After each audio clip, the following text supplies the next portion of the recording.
Congress party ఇండివిజువల్గా గెలవలేదన్నటువంటి నమ్మకం వచ్చాక యూపీఏ పెట్టింది. యూపీఏగా కూడా గెలవలేమన్న నమ్మకం వచ్చాక ఐఎన్డిఐఏ పెట్టింది. ఆ ఐఎన్డిఐఏ కూటమిలో చేరినటువంటి కొత్త వాళ్ళు Aam Aadmi party, Trinamool Congress, Samajwadi party, CPI, CPM. ఈ జట్టులో ఇప్పుడు పెద్ద సమస్య ఏమైందంటే మిత్రపక్షాలుగా కొత్తగా జాయిన్ అయినటువంటి వాళ్ళు అధికార పక్షంలోకి రావాలనుకుంటున్నటువంటి కాంగ్రెస్ పార్టీని అధపాతాళానికి తొక్కేయాలనుకుంటున్నారు.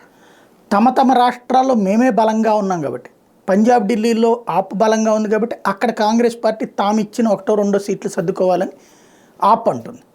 అలాగే బెంగాల్లో తామే బలంగా ఉన్నాం కాబట్టి 2 సీట్లు ఇస్తాం సర్దుకోమని మమతా బెనర్జీ అంటుంది. అలాగే ఉత్తరప్రదేశ్లో మేమే బలంగా ఉన్నాం కాబట్టి 2 సీట్లు ఇస్తాం సర్దుకోమని చెప్తుంది సమాజ్వాదీ పార్టీ. కేరళలో మేమే బలంగా ఉన్నాం కాబట్టి అక్కడ ఒక 2 సీట్లు 3 సీట్లు ఇస్తాం సర్దుకోమంటుంది, లేదా ఒక 5 సీట్లు ఇస్తాం సర్దుకోమంటుంది సిపిఎం. ఇలాంటి దశలో కొత్త భాగస్వామ్య పక్షాలని చేర్చుకుంటం ద్వారా పాత వాళ్ళని బెదిరించాలనుకున్నది.